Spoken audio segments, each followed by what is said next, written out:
Well, good afternoon, everybody. Good afternoon to everyone out there in listening world, viewing world, wherever you may be. Thank you for joining me today. I am your host, Michele Irby Johnson, and welcome to Life Matters with Michele. You know, this is where we talk about those issues that matter in our community.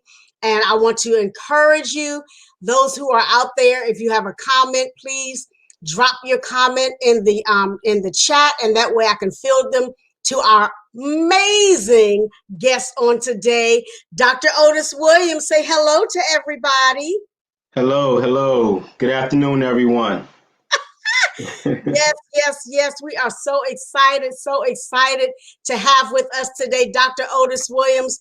He is the chair and the associate professor in the Department of Counseling at Bowie State University, and he received his PhD in counseling psychology with a subspecialty in African Studies from Howard University. He is the faculty advisor for the African Psychology Student Association at Bowie State. He has worked in many clinical settings, including correctional facilities, juvenile services, group homes, home-based, and urban school. His research interest spans across many platforms, but it includes racism-related trauma and stress, traditional African spirituality and counseling, Black male and female relationships, and African male rites of passage. He is an ad hoc reviewer of the Journal of Black Psychology and the Journal of Offender Rehabilitation. He is the recipient of several local national awards, including Association of Black Psychologists, 2016 Dr. Bobby E. Wright Award, and 2016 Eastern Region Warrior Healer Award, and he is the husband of the Dr. Danielle Williams. We have two Dr. Williams in the family, and he is the proud father of two beautiful college levels children, Miss Aja and Asa. Everybody, welcome our wonderful guest. Thank you so much for coming on, Dr. Williams. Thank you. Thank you for the invitation, and I'm just happy to be here. You know, I'm so excited because, you know, most of the people that are my guests, you know, I know them from somewhere, some walk of my life, but I was so excited when you said yes. And so I'm excited for us to jump right in again. Just a reminder to those who are watching, Life Matters is where we talk about issues that matter in the African American community. And so we're going to jump right in. And today our topic is, we are talking about race-related stress and trauma. This is going to be good, y'all. So I need y'all to chime in, dive in, and just be ready to just dialogue with the good doctor who is now in. All right. All right. So when you're talking about race-related trauma, how do you know when someone is actually experiencing race-related trauma? Can you give us a backdrop of that, expound upon that a bit? Absolutely. So again, first of all, thank you, Pastor Irby Johnson, for the invitation and allowing me to join you and your audience this afternoon on this beautiful Sunday afternoon. Yes, sir. When we talk about race-related stress and trauma, first to give like a concise definition. So it's the psychological and it's the physical reaction that we experience in relation to race, and not just racism or racial discrimination, but also white privilege, whiteness, and I'll get into probably more of those definitions as we move along. But there is no necessary marker or cause and effect. What we do see is that, particularly in communities of color, in general in communities of color, but in particular in the Black community, we see heightened levels of stress. And we've been able to link those stressors to racism. So for an example, for those of you who may be experiencing heightened irritability, short tempers, lack of sleep, lack of appetite, and so forth, we experience stress. In many cases, that stress or even the trauma in some cases is associated with the racism that we experience on a daily basis. Okay, and so when we talk about the racism that we see on a regular basis, so if you put it in context, are you saying, for instance, let's put COVID out there in this particular environment when we're looking at unemployment or underemployment, or just touch on some of the things that we as a people are experiencing just in COVID-19, what we're experiencing in 2020. How is that heightened or affected, race-related stress and trauma? Absolutely. So a lot of times race-based stress or trauma is indirectly associated with poverty or unemployment or discrimination in the housing market and so forth. So it's not necessarily, we're not necessarily cognizant or making that connection as lay persons. In other words, we don't walk around saying necessarily that I'm stressed because of all of this racism that I'm experiencing. Okay. But in a day-to-day, let's say for an example, with COVID or the recent elections that we just experienced, when we hear some of the things that the Trump administration, what they're saying, or even the fact that we're going to the polls and most of us in our mind, we have two options, Republican and Democrat, although there are other options, right? But let's say for myself, that's stressful, right? Knowing that there's a likely chance that one of these candidates will be the next president. And the undertone of that is that I'm voting for one of two races, if you will. Yeah. Right. And so that creates stress. That creates feelings of hopelessness. That heightens my urgency in wanting to make a difference. Right. So when we feel as though things need to be done, that creates stress. Primarily a feeling of despair in terms of will things ever change? Yeah. And that's from a political standpoint, and not to talk too much about politics, but that's just an example of how racism indirectly impacts it adds on to our everyday stressors. And it's okay to talk about politics, because when you think about how in certain areas, particularly in brown communities, people who had to wait for 5 hours, 7 hours, 11 hours just to cast their vote for change, if you will, and just what they were dealing with. I mean, people who were, being interviewed who were weeping because they're not getting out of line, they're not quitting, because they knew if they didn't in fact cast a vote that was, right. It essentially in our favor, we would Absolutely. have four more years of buffoonery. Absolutely. If I can say that. Because I don't use that name, but we would have had 4 more years of foolishness. And so there was a stress, and I can even say for myself, standing in line, we were in line at 5:30 a.m. It was raining outside. Right. I had just had surgery like 2 days before, but I was like, I don't care, come hell or high water, I'm voting, because we got to get this mango monkey out of the White House. Absolutely. And something else, Pastor Michele, is that even with COVID, right? And we know that from a proportion standpoint, that Black people were diagnosed with COVID at a greater rate, right, than other races. And then people were saying, well, Black people are just vulnerable to COVID. But the other association is that Black people suffer in terms of higher rates of diabetes, hypertension, and some of those other illnesses that's associated with health disparity. Yes. And health disparity is also linked with racism or race-based healthcare. Absolutely. And so racism has always been there. As a matter of fact, some scholars believe that there is nothing that exists in the American context as it relates to Black people that's not associated with race in some way, form, or fashion.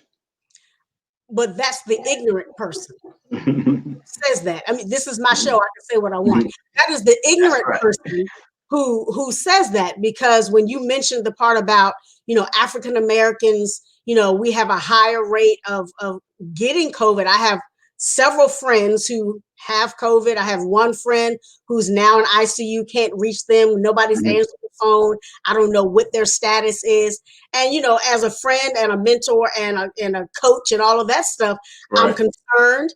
But what they don't see in their ignorance, and sometimes it's intentional ignorance, what they don't see is the fact that, because in our community, you do have those lower level medical facilities, or people who Right. don't have access to, healthcare, because they don't work jobs that offer healthcare. And so they turned a blind eye, and they think we're just, for lack of better terms, overreacting, or we're Right. tripping. But no, Right. it causes another level of stress, which only heightens our, opportunity of getting sick. Am Mhm. I right about it?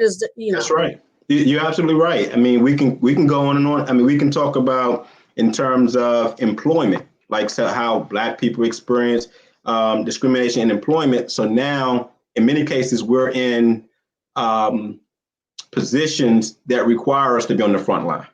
Right. Right. So we're in some cases, lower paying occupational positions that present us to exposure to COVID on a more frequent basis than other races. We look at unemployment in terms of who's being hit the hardest, when businesses close and so forth. Yeah, there are some people who lose their business, but a lot of times you have Black people who are losing their jobs at greater rates than other races. Absolutely. And again, and this is connecting it to COVID, but racism, and especially the reaction that Black people have to racism, has always been here, even from a historical standpoint. And we can probably Absolutely. talk about that as well. Absolutely. And and we'll get off the COVID thing, but we just have to lay it in the lap of the people, because the reality is we as a community are suffering. And we're, as I was telling somebody the other day when I was talking about, I do an estate planning workshop. I said, Mhm. people are skating out of here, meaning dying off at astronomical rates. Right. And our community, most important, most specifically, is not ready. They're not Right. prepared. And a lot of them think that they have to have a lawyer to have an estate, to do estate planning and all of that. And they don't. And I try to walk them through, and I said, I need y'all to stop getting these GoFundMe pages when somebody passes away. If you That's would true. just call me or come to my workshop, you'll learn how to do it without cost. But anyway, Right. Right. Right. Right. the point is, a lot of us, we're losing family members. I was watching the news, and we're going to get off this point, and there was a Caucasian lady, I forget if she was in Alabama or somewhere, and she was saying how she had to order trailer size freezers because she had Mhm. no more room for all of the brown bodies. She was in Wow. an impoverished Wow. city. Her regular freezer was piled up with 80 some bodies Wow. because they were dying at such an astronomical rate. She could not get them, refrigerated fast enough. And so, and because she was in an area where there was a high population of African Americans, she had Mhm. more of us in her freezer than anybody else. Mm. And so, I I got stressed out just Right. hearing that. Right. I was like, what? That's, So, yeah. whew, That's yes, sad. it's very sad, but it's a true Mhm.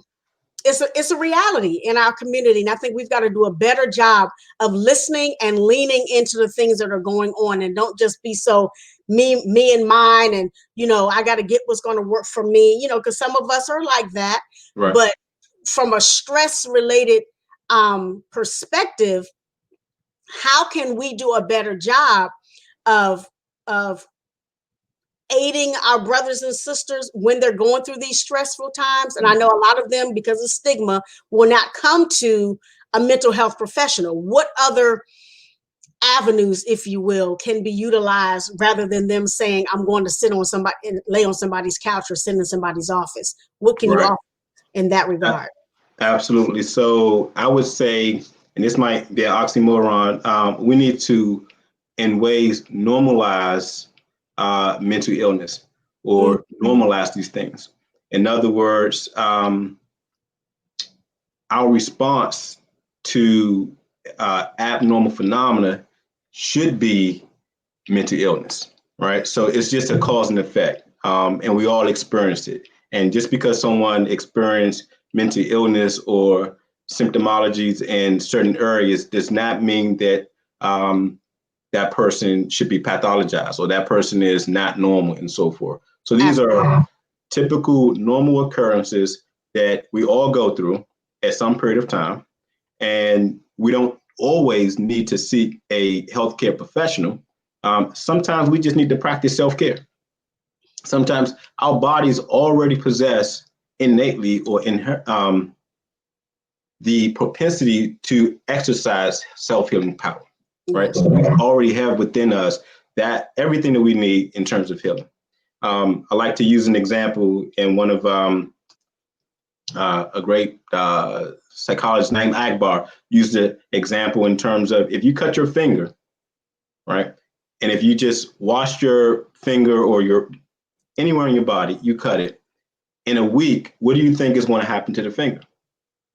It's going to heal. It's going to heal, right? So we already have, our body has systems already built to self-heal when you cut.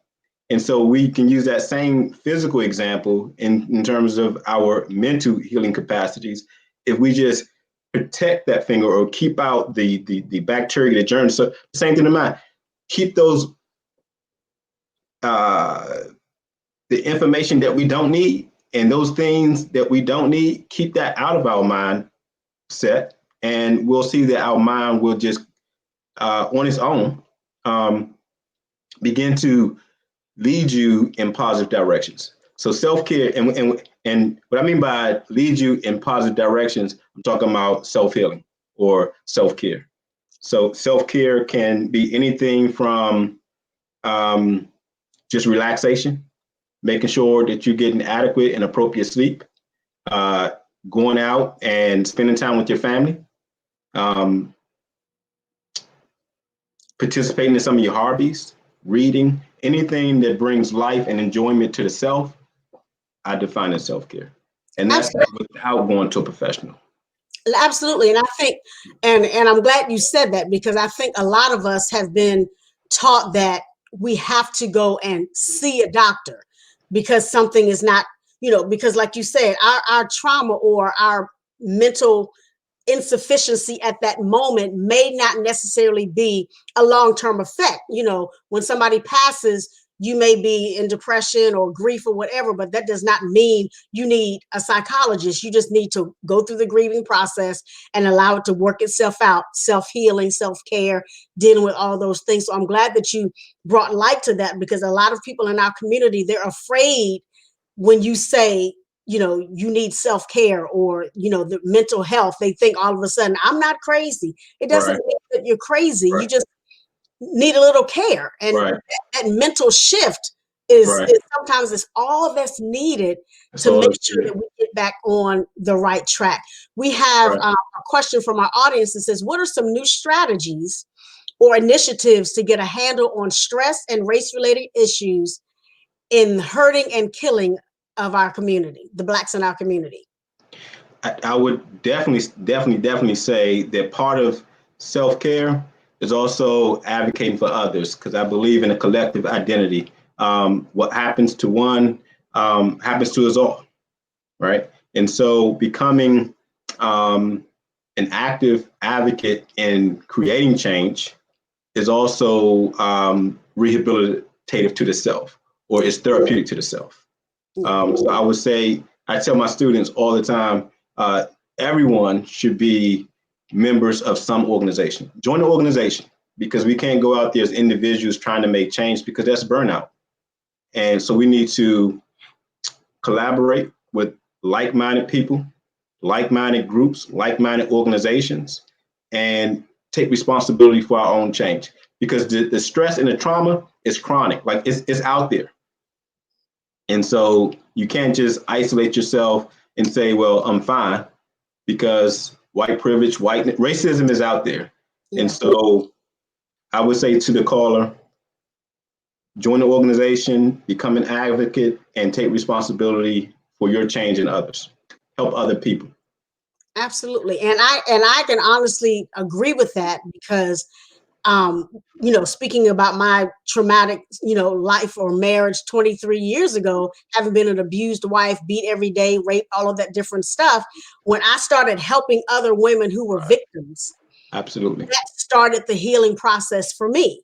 Right. And so I started working with a local shelter, uh, it was a confidential shelter, but I would start helping them or going to schools and helping teams or whatever. And it helped me to process what I had come through. And Right. so I absolutely agree that it is imperative that we find a place to, if I can say this, lay our trauma down so that we can help somebody else. Right. Um, when you give somebody else a soft place to land, you find your own soft place. There you go. Does that There make you sense? go. Absolutely. I'm not You know, not trying to be deep or anything like that, I but know.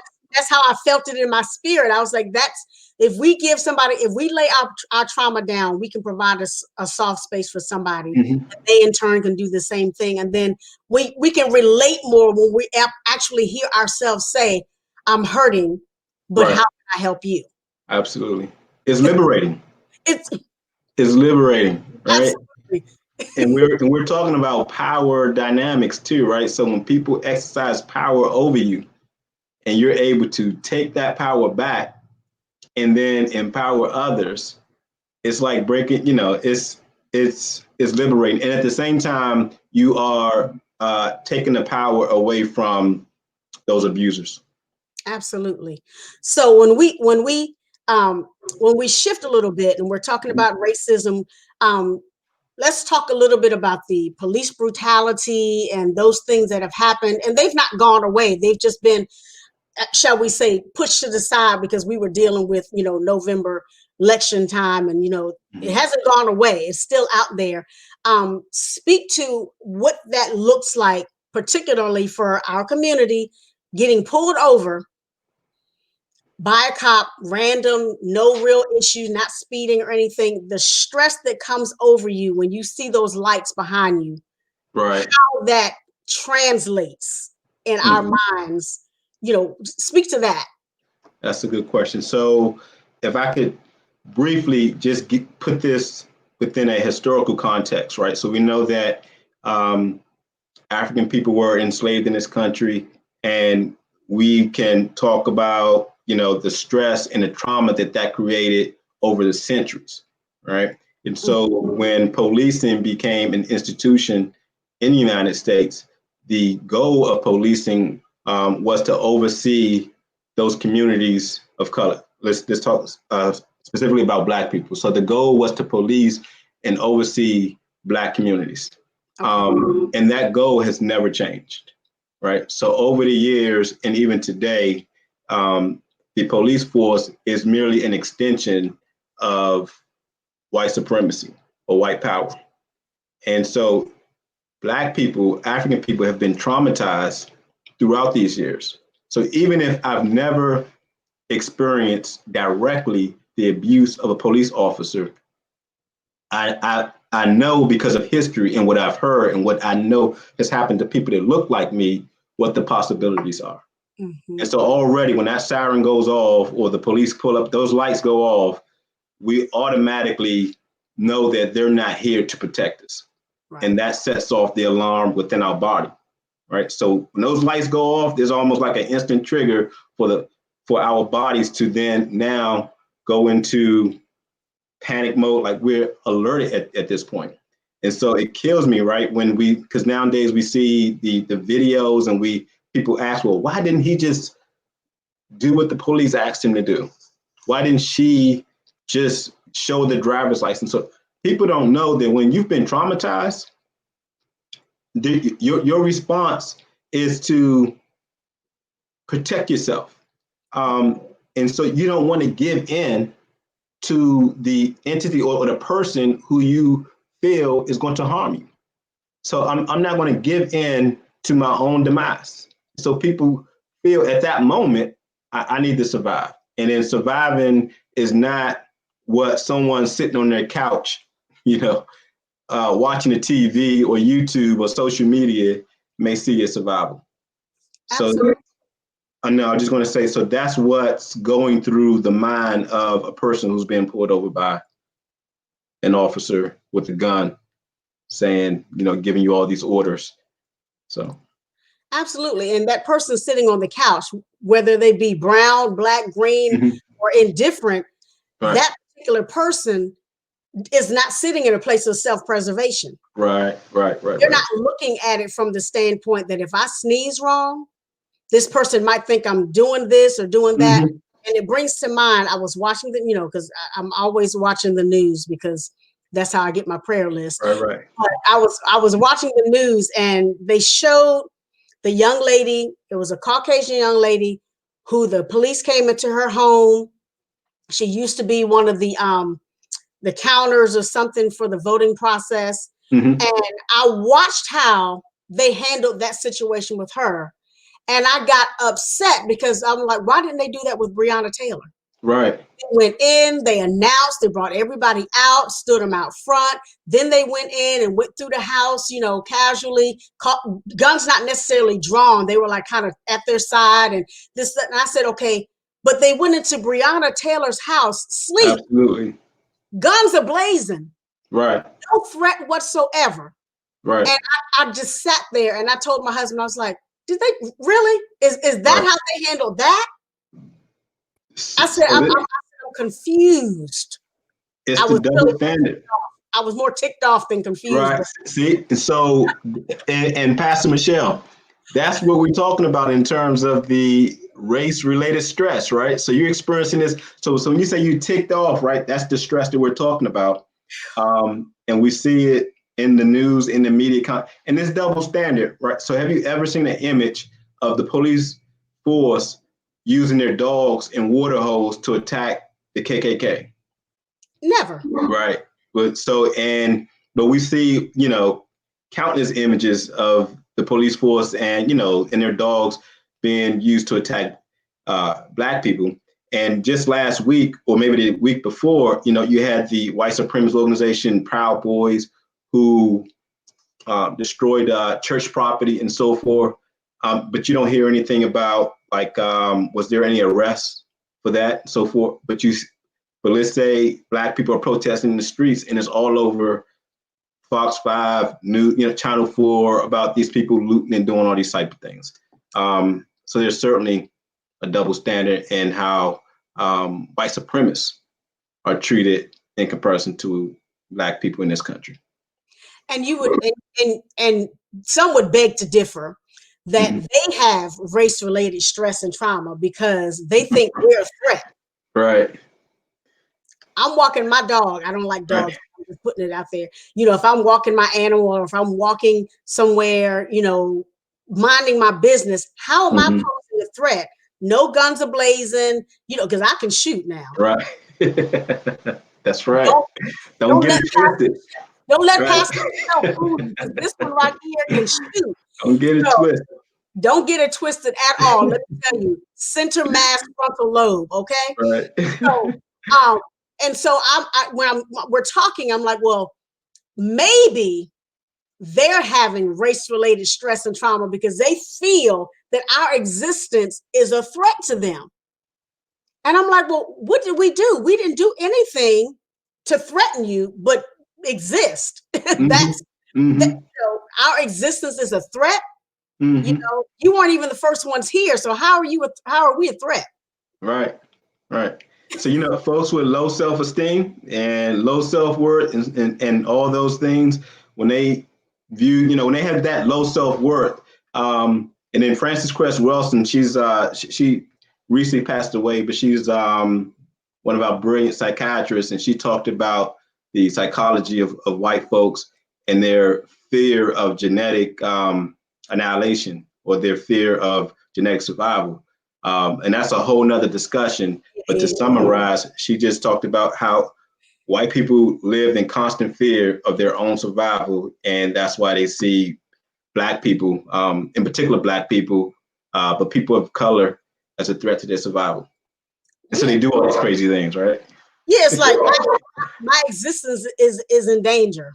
Right. Ma'am and sir, take several seats, okay? Right. We have a question from our audience that says, what are some recommendations for talking to and working with our young children who may be experiencing this? This is a good question. That's a good question. So you know what? They have some children's books out there that I don't know any of the titles right offhand, but I would try to use the literature. And when we talk about children's books, in many ways they're able to use cartoons or animations and things of that nature to help present these very controversial and difficult topics with children. But I would say start at a very young age because we know that children do recognize color, at a very young age. And what I found helpful, even when talking about it with my children, now that they're a little older, 19, and well, actually, my daughter will be 21 soon, so almost adult, right? But what I also felt to be helpful with them is to include their peers, because there's one thing as adults when we talk to children, especially parents, that you don't know what you're talking about, or even though you have a degree in that area, sort of things. They seem to rebel against adults and parents, but when their peers are talking about it, now it becomes hot.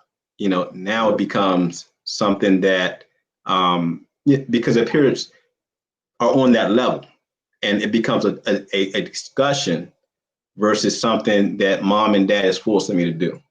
Yeah. So when your children have friends over, try to encourage. I mean, I would certainly talk to their parents first or whatever, or maybe bring people together. But I think those peers having that conversation, and you can eavesdrop if you want. I eavesdrop with my children. What has happened with my children is that once they have those conversations with their peers, then they bring that conversation to you. So now I don't have to bring the conversation to them because now they want to, because now they're interested because their peers are interested and they want to check with me to see if what they're saying is right and what their peers saying is not right. That sort of thing. But that's just one suggestion. And that's true because there's that relatability, because you're putting it on their level when their peers are like, well, if John says it and Steve says it and Jane says it, it must be true. Right. But coming from mom and dad, we don't know anything. We've been here for absolutely. I'll be the speed limit in January, and I'm like, right. my spirit still comes to me. He's like, well, he won't hear what I'm saying until he heard somebody else say it, and he'll say, so mom, such and such. I said, or he'll come to me and he'll say, I have a question. I said, do you want to talk to your mother or your pastor? I said, it's gonna come, that's going to determine how I answer this question. Right. I think that's some good direction to allow them to sit with people who they can relate to, so that they can hear what their friends are saying, and then bring it back. And and I also think it's important that we bring them a certain level of awareness, like if they're watching the news or they see something and they're young and they ask a question, being able to say it in their spirit so that they can receive it is more receptive. And I don't think we need to down, we talk down to children like, well, Johnny, the police are bad men. We need to get them straight so that when they see something that doesn't look right, they're aware and they're not caught off guard. They're not, ignorant to what's going on. You know what I mean? Absolutely. Yeah. Yep. So we have a question that says, so how can social media impact race-related stress and trauma? Come on, sir. So I don't want to beat social media up too much because it has its benefits. On the other hand, social media can be the devil. In a blue dress with that's right. A devil disguised, right? Is a lot of times is disguised. When we watch these videos over and over and over and over, and I will admit, at one point I was one of those folks, and I realized, so I did a self-reaction, or not reaction, I did a self-reflection, and I noticed how these videos were affecting me. I became numb. I had seen and watched so many of these videos when I felt myself becoming very disconnected, right? Desensitized, aloof to what was going on. I became numb. I became very analytic, like because I was so emotional, right? And so I tried to repress those feelings, and I became then very analytic in terms of looking at, is this person guilty, how they're guilty, and those sort of things, and disconnected from the person who was victimized in the video. So with the advent of social media, it has given us way too much access. At the same time, it has been responsible for bringing these things to light or bringing these things to our attention, right? Because without some, video and social media, many of these murders, if you will, would not. These officers would get off scot-free because there was no video or because there wasn't any footage. So while on one hand it has been most helpful, on the other hand, we need to have balance in terms of what we expose ourselves to and what we allow our children to be exposed to, because now, our children have these phones, and they are re-traumatizing themselves over and over and over and over. Absolutely, absolutely. And that's what I was getting ready to say. I said sometimes, I'm not trying to put it on a biblical stage, but I have to be who I am. The Bible says we have to protect our eye gate and our ear gate. And I say our spirit gate. So when you're watching over and over and over again, constantly, it's being seared. There's an imprint, if you will, right, being left on the mind. And we're not going to get into the psychology of the amygdala and all of those different things that are in the brain, but sometimes it can have one or two effects. You can be re-victimized every time you watch it, or right, you can become numb and it becomes normalized. And so then you're in between this catch-22, like, that's just how they do us. It is what it is. Right. But we cannot allow it to be what it is. We've got to be a voice to what's going on in our community. And again, you're correct. Without those videos, and albeit they released them way too late, we need to see it when it happens. Why are you waiting 3 and 4 months to show us what happened? Then you're only giving us a certain angle, and then people are lying. And so I think it's incumbent upon us as a community to be vigilant. Right. I mean, even on social media, if you see something that's being overly exposed to you, hide that post so you don't seeing it, because you don't know how that's going to adversely affect how you're handling yourself at home. Because you may be snapping at your children and your spouse and not know why. You may be acting out on the job.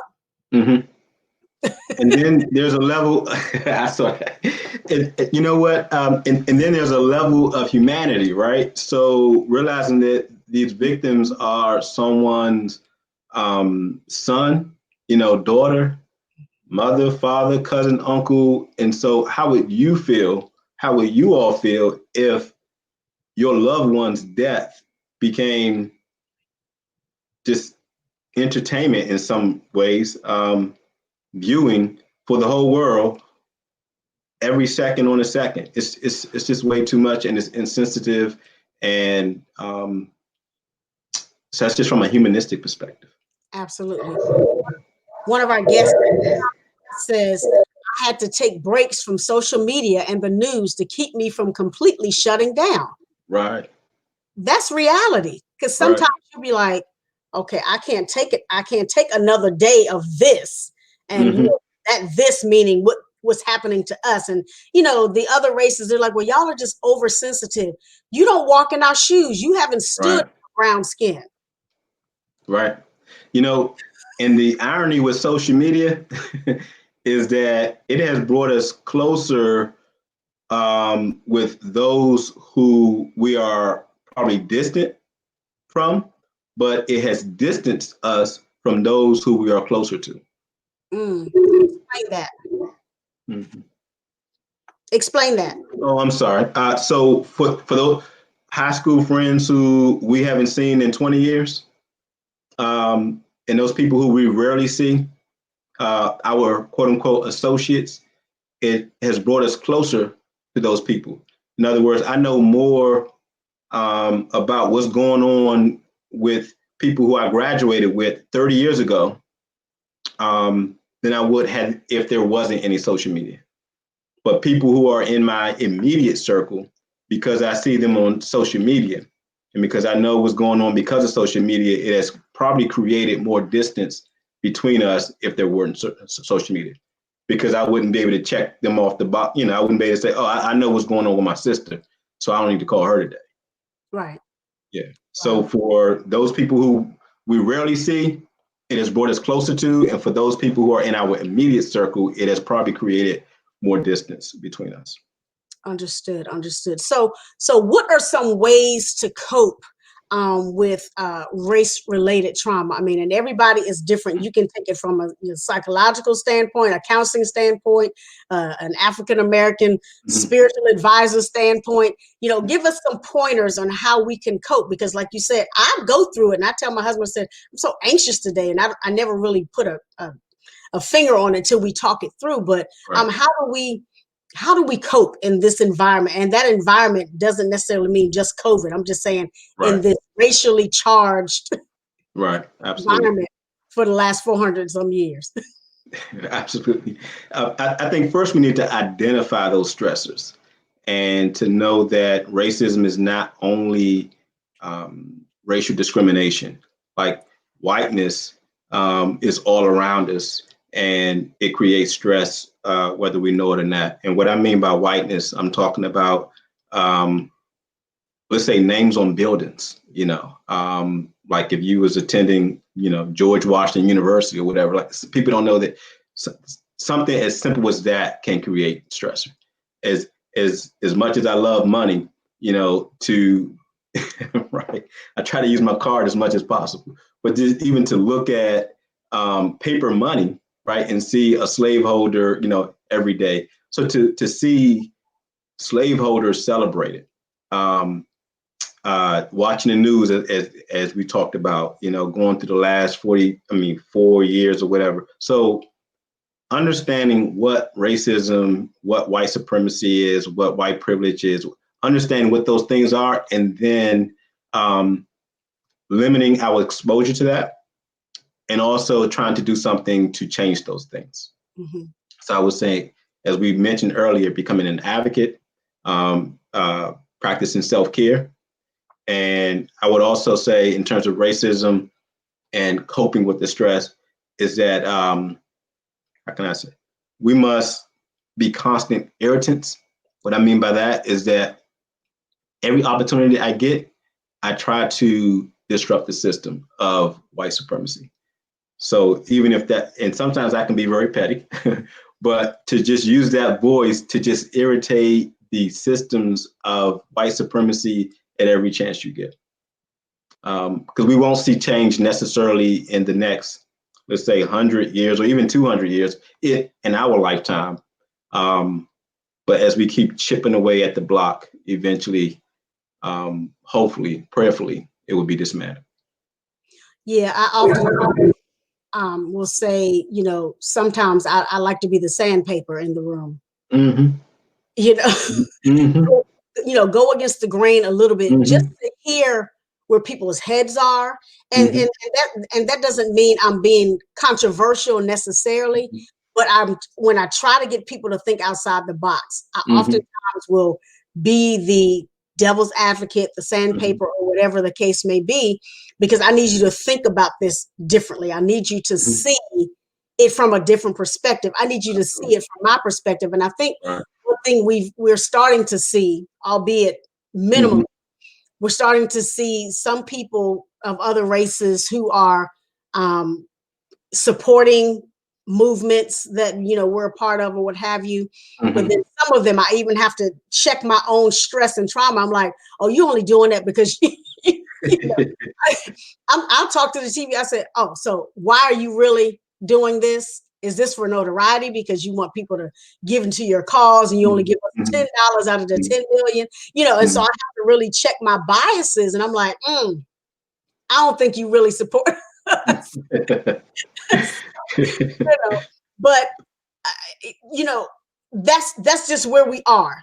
And someone said, yes, you got to frustrate the system. Absolutely. Frustrate the system. Exactly. You got to turn over You some have to. tables, man. Yeah.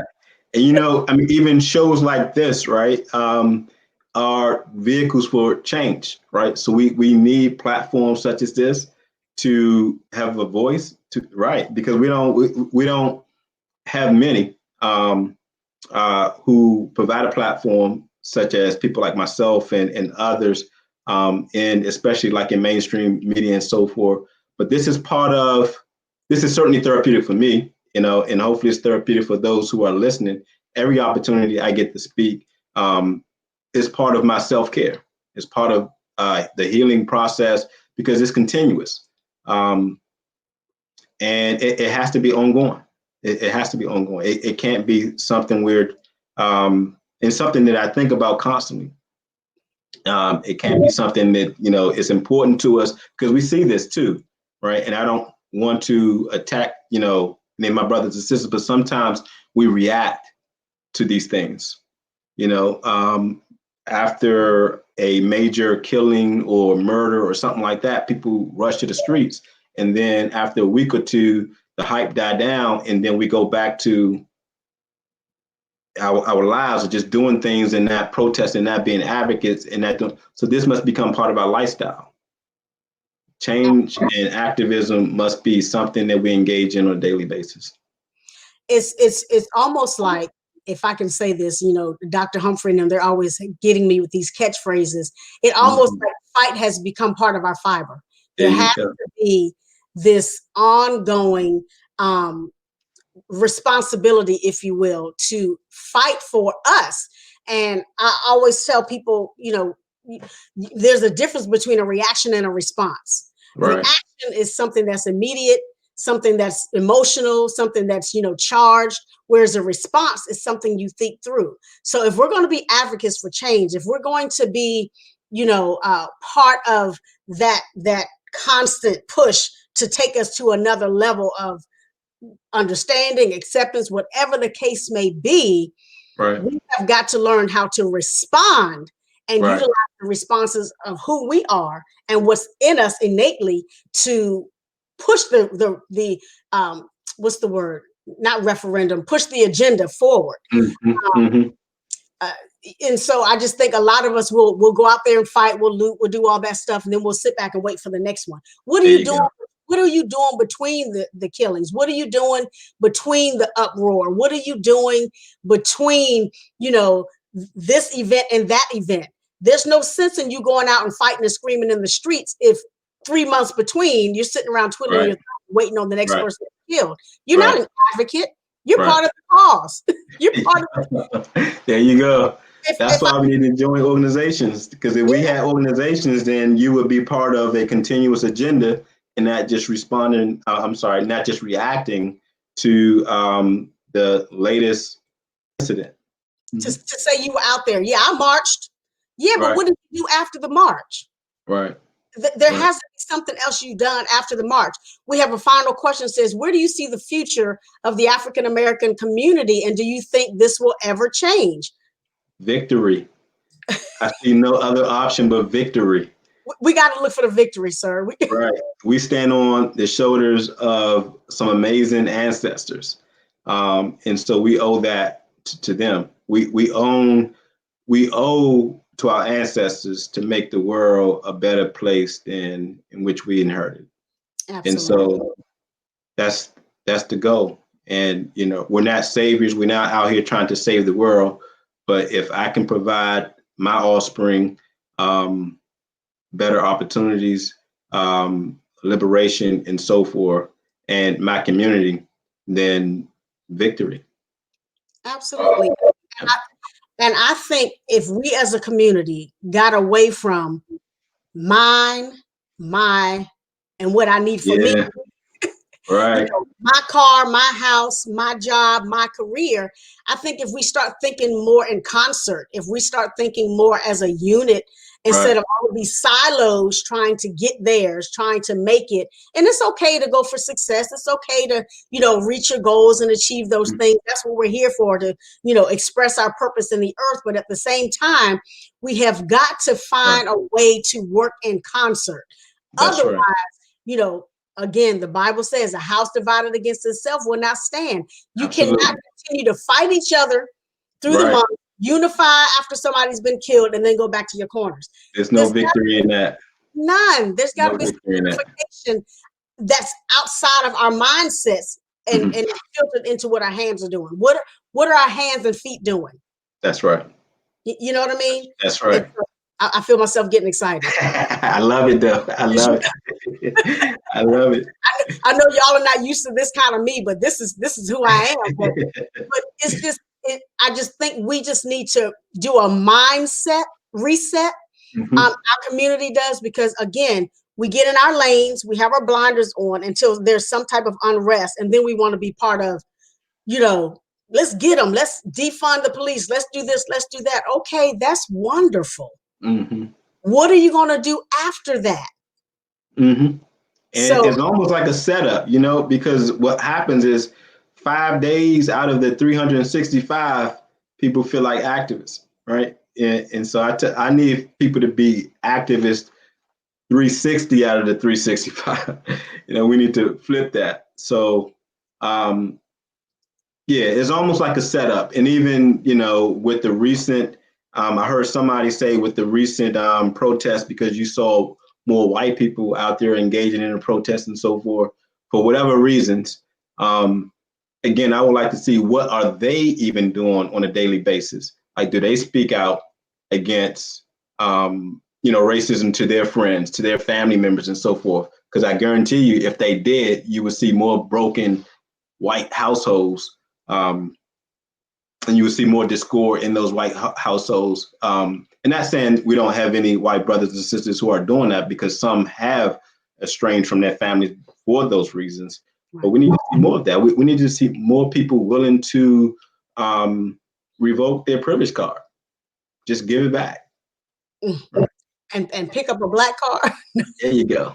And again, this is, again, this is my show. I say what I want to say. This is about us, That's right. And when you made the comment, that we need more platforms like this, my husband and I were talking. I said, we only have Tamron Hall. We need some more, black talk shows or whatever. And this is what I'm here. I told God, I said, what do you want me to do? I'm a speaker by nature. I'm an educator by nature. What am I going to do? He said, start a talk show and call it Life Matters with Michele. And so I woke up and I told my husband, I said, babe, I need a logo. I need this. I need that. I need flyers. And so, and it's been settled in my heart that I want to make sure we talk about things that deal with our community, because we don't talk enough. Right. We stand on the sidelines. We're these bystanders. We want to talk about, point fingers, judge. No, come on in the room and let's talk about how we can make our community better. What can we do as a people, as a unit, to become stronger? Because the more we come together, those fibers come together, we're not going to fall apart. But we can't keep putting holes in it either. That's right. Shout out to Brother Sean too. Strong black brother. Don't mess with that one. Like him.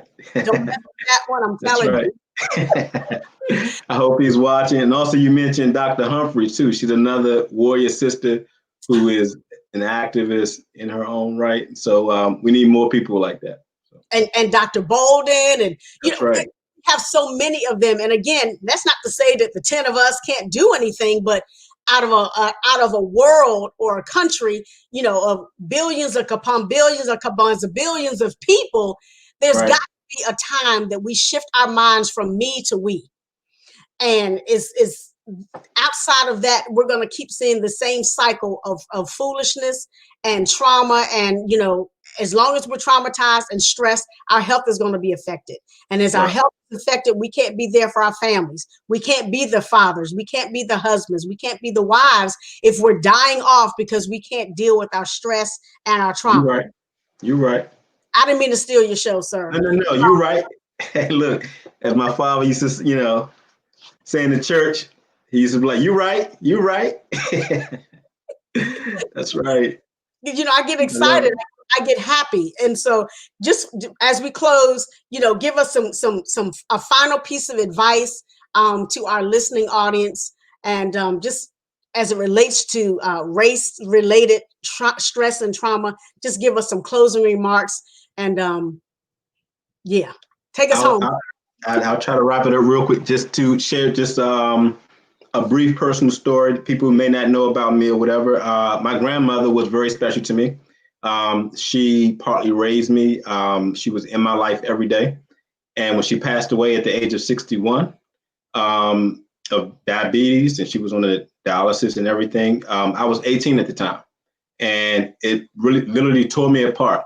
And I just couldn't understand why would, God take my grandmother at the age of 61. Not knowing, when you're 18, your grandmother's 61, you think she's old, right? And that's later on in life. Like, what I've learned from that experience is that no matter how wonderful you are, no matter how brilliant you are, we have to take care of ourselves, right? And so when we talk about race-related stress, one way to combat that is that we have to take care of ourselves. Because if you're not here, then we can't do the work, right?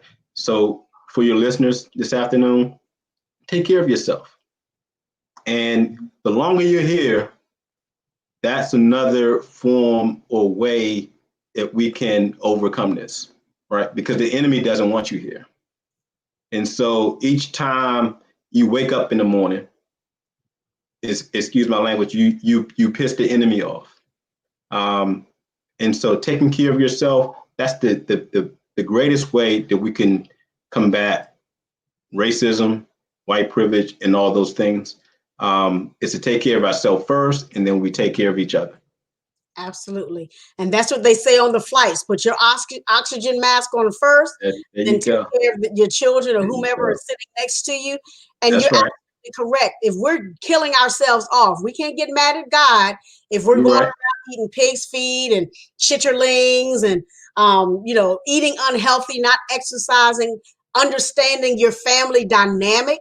What is your family background? What diseases are in your family? How can you mitigate that from happening in your life? You're right. So this is a whole nother, we have another show we can talk about this. But that's right. If you're eating and not exercising and doing all of these different things, you can't get mad at God when you have diabetes, high blood pressure, congestive heart failure. You can't do that. Right. So take That's right. responsibility for your own self-care. Well, that is the end of our show. This has been amazing. I'm so glad to have my friend, and I'm gonna let y'all know he's my supervisor, y'all. Hey. And I No, love our conversations. Go ahead. we just team, like we're partners. There's no supervisor or that stuff. We just partners. Well, if I had to give you a title, I say supervisor, but I really call him friend. But That's right. I just want to thank my very special guest, Dr. Otis Williams III, for joining me today. And for those of you who are out there listening or watching, you can watch the replay on my YouTube channel, Life Matters with Michele TV Official. It'll be posted in about an hour. So go back, watch it, share it, all of those different things. And then you can also listen to this broadcast on Sensational Sounds Radio every Friday at 4:00 p.m. So you can have both ways that you can watch this. If you would like to be a guest on the show, I am now booking for June 2021. Yes, I am booked all the way up to the second Sunday in June. So if you would like to be a guest to discuss things that matter in our community, feel free to send me an email, reach out to my website, and which is www.iam-mij. And you can certainly come on out there, and we'll see what you want to talk about, because what we talk about matters in our community. Thank you again, Dr. Williams, for coming to the show, and I will see everybody later. You all have a blessed day. Thank you.